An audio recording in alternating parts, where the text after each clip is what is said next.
अस्सलाम वालेकुम, मैं हूं रज़वान अशरफ। पाकिस्तान के अंदर अमेरिका ईरान के दरमियान होने वाले मुज़ाकरात और उनका मुस्तक़बिल, उसके ऊपर आजकल बड़ी बात हो रही है, बड़ी बहस हो रही है, बड़े तबसरे हो रहे हैं, बड़े तजिए हो रहे हैं, उसके ऊपर बड़ी खबरें लगाई जा रही हैं, बड़े व्लॉग्स हो रहे हैं, बड़े प्रोग्राम हो रहे हैं कि मुज़ाकरात नाकाम हो गए, नाकाम हो गए, नाकाम हो गए। लेकिन असल हकीकत क्या है वो कोई आपको नहीं बता रहा। मैं आपको बताता हूँ कि उसकी असल हकीकत क्या है। मुज़ाकरात के दौरान क्या हुआ, उसके अंदर क्या हुआ, कौन कौन से पॉइंट्स मान लिए गए, किन के ऊपर इत्तेफाक है, किन के ऊपर इख्तलाफ है, इसके बारे में बड़ी अहम तरीन मालूमात। नंबर 2, ये जो सऊदी अरब के अंदर फ़ौजी भेजने का मामला सामने आया है कि सऊदी अरब के अंदर फ़ौजी भेजे जाए, सऊदी अरब के अंदर लड़ाका तैयारे भेजा जाए और भेज दिए गए हैं। ये क्या मामला है, ये सारी कहानी क्या है कि अचानक से ये जो एग्रीमेंट है उसको एक्टिवेट कर दिया गया। ये जो इस वक्त पाकिस्तान और सऊदी अरब के दरमियान एक डिफेंस एग्रीमेंट है जो पिछले साल हुआ था, सबको पता है। जब पाकिस्तान और इंडिया ने जंग जीती थी तो सऊदी क्राउन प्रिंस मोहम्मद बिन सलमान ने फील्ड मार्शल के साथ, जनरल आसम के साथ ये एक माहिदा किया था, या हुकूमत पाकिस्तान के साथ या रियासत पाकिस्तान के साथ डिफेंस एग्रीमेंट, वो एक्टिवेट हुआ। उसका मतलब क्या है, उसका इम्पैक्ट क्या है, इसके बारे में बड़ी अहम तरीन मालूमात। ये दो बड़ी अहम तरीन खबरें हैं, एक एक करके मैं आपके साथ शेयर करता हूँ। ईरान अमेरिका मुज़ाकरात, उसके अंदर तो बहुत बहुत खबरें हैं, बेतहाशा खबरें हैं। सबसे पहले मैं आपको ये बताऊं कि ये जो अमेरिका और ईरान के दरमियान मुज़ाकरात हुए हैं ये असल में नाकाम नहीं हुए, ये एक ऑन गोइंग प्रोसेस है। इसको आपने अंडरस्टैंड करना है, इसको आपने समझना है। ये नाकाम नहीं हुए, फेल नहीं हुए, ये डेडलॉक नहीं है। ये वक्ती तौर पर आप कह लें कि कुछ पॉइंट्स के ऊपर इत्तेफाक हो गया है, कुछ पॉइंट्स के ऊपर नहीं हुआ। दोबारा वो अपनी अपनी लीडरशिप के पास गए हैं और जाके बात करेंगे, मुलाकात करेंगे, इंटरेक्शन करेंगे और नेक्स्ट फिर सिटिंग होगी, नेक्स्ट फिर किसी मकाम के ऊपर, किसी जगह के ऊपर, किसी वक्त के ऊपर ये सब कुछ होगा। और अल्टीमेटली मकसद तो यही है कि आपने किसी अंजाम के ऊपर पहुंचना है, आपने किसी एग्रीमेंट के ऊपर पहुंचना है, आपने किसी पॉइंट के ऊपर पहुंचना है, पॉइंट ऑफ एग्रीमेंट के ऊपर पहुंचना है, जहाँ से सीज फायर मज़ीद आगे बढ़ सके या मुस्तकिल एक जंग बंदी, परमानेंट एक सीज फायर हो सके। अभी देखें, जो सीज फायर हुआ है वो तकरीबन कोई 15 दिन का है और 21 अप्रैल को ये ख़त्म होना है। 21 अप्रैल को, ये आपने तारीख जहन में रखनी है। और इसी के हवाले से ही असल में खदशात मौजूद हैं और ये खदशात बिल्कुल जेन्युइन है, बिल्कुल वैलिड है, इसके अंदर कोई दो राय नहीं। ये बिल्कुल हकीकत है, एक फैक्ट है कि ये जो जंग हुई है 40 दिन की, इसने पूरी दुनिया को हिला के रख दिया, पूरी दुनिया को। एक तो ये कि अमेरिका ने बहुत बड़ी मिसकैलकुलेशन की, इतना बड़ा ब्लंडर मारा। मैंने पहले दिन बता दिया था कि ये अमेरिका का बहुत बड़ा ब्लंडर है जो कि इसने मारा और इसके अंदर ये फंस गया। मिसकैलकुलेशन की, उसने समझा था कि 2 दिन की जंग होगी और वाइंड अप करके हम वापस आ जाएंगे, वो 40 दिन की हो गई। बाद में अमेरिका खुद तरले करता रहा, मिन्नतें करता रहा, फेस सेविंग उसको चाहिए थे। और थर्ड ये कि इसके अंदर कोई बड़ी आलमी ताकत अमेरिका के साथ, इसराइल के साथ खड़ी नहीं हुई।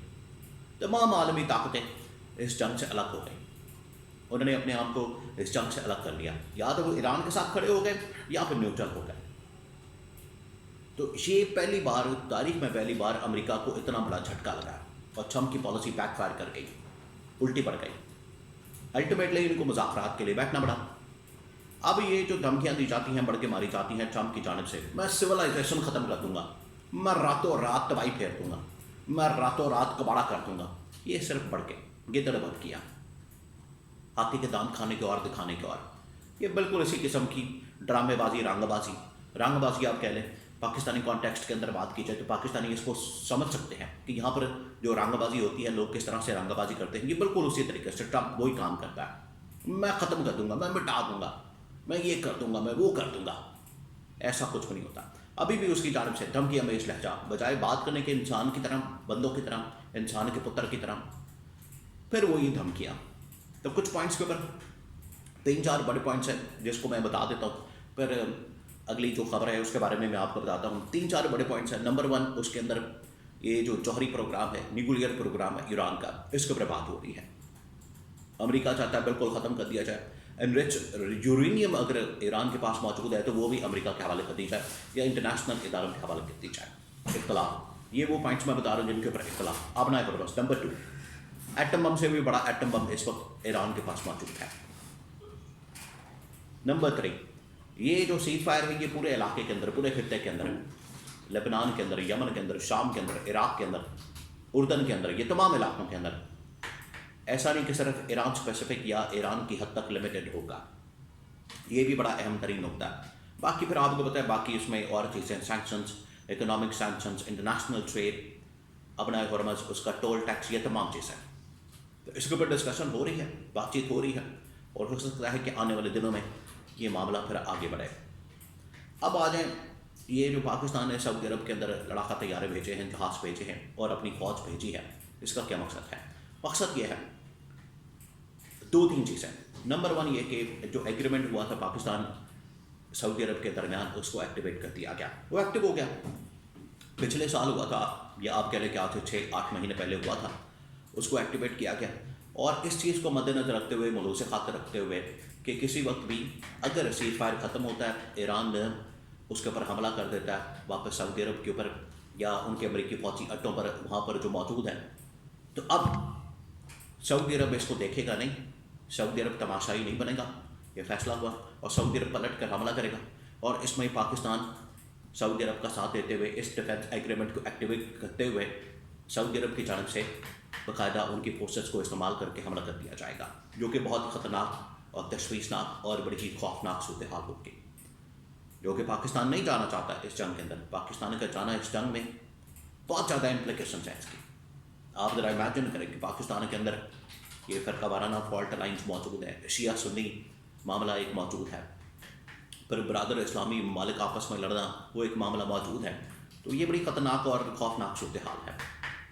لیکن پاکستان نے جو ایگریمنٹ کیا، پاکستان نے جو اس حوالے سے ایک ڈیل کی، اس کو ایکٹیویٹ کیا، اور اسی کا پاس رکھتے ہوئے، اسی کی پاسداری کرتے ہوئے پاکستان نے وہاں پر اپنے فوجی، وہ تقریباً 10,000 ہیں، اس سے پہلے کوئی 3-3,500 پہنچے تھے، تو یہ ٹوٹل 13,500 اور امریکی یہ لڑاکا طیارے تھے، وہ بھی وہاں پر پہنچا دیے گئے 15-20. تو یہ اس بار یہ جو سیز فائر ہوا ہے وقتی طور پر ایک ٹیمپریری، یہ اس کو لانگ ٹرم بنانا، ڈیوریبل بنانا اور پرماننٹ بنانا بڑا ضروری ہے. اگر اس مرتبہ نہیں ہوتا تو اس کا امپیکٹ نہ صرف امریکہ کے اوپر، پوری دنیا کے اوپر، عالم اسلام کے اوپر، مسلمان ممالک کے اوپر، پاکستان کے اوپر بھی ہوگا. آلریڈی ہوا ہے، وہ ایک اکنامک کانٹیکسٹ کے اندر ہوا ہے، لیکن اس بار جنگی بحث ہو جائے گی بہت زیادہ. تو یہ آنے والے دنوں میں بڑی خطرناک اور خوفناک صورتحال پیدا ہو سکتی ہے.